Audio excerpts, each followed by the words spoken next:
Hi everyone! Welcome to my vlog. Today, samahan niyo ako habang iikot tayo at ipapakita ko ang iba't ibang lugar sa school.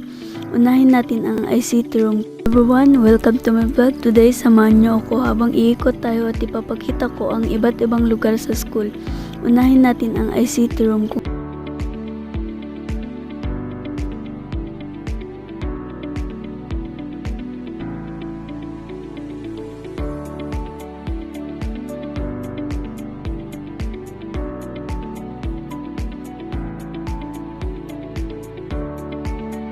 Unahin natin ang ICT room kung saan ginagamit ang mga teknolohiya at computers para sa pag-aaral.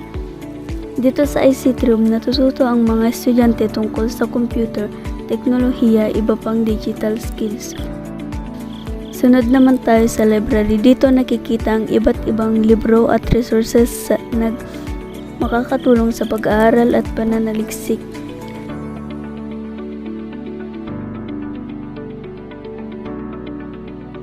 Punta naman tayo sa tailoring room. Dito natututo ang mga estudyante ng paggawa at pagdisenyo ng gamit ang kanilang creativity skills.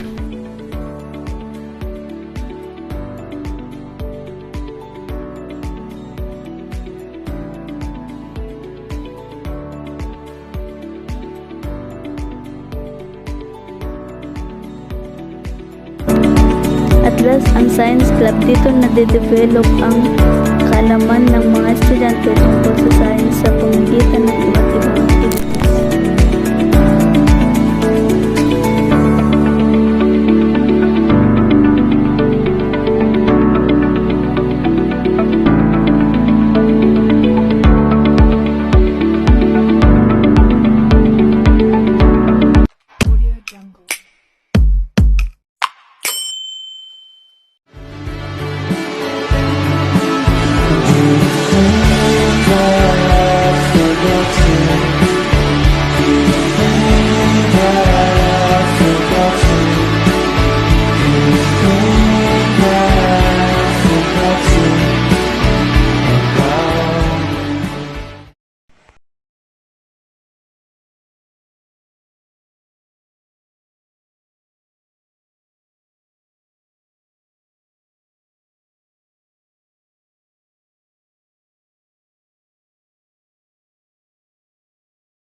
At last, ang science club. Dito nade-develop ang kaalaman ng mga estudyante tungkol sa science sa pamamagitan ng iba't ibang activities.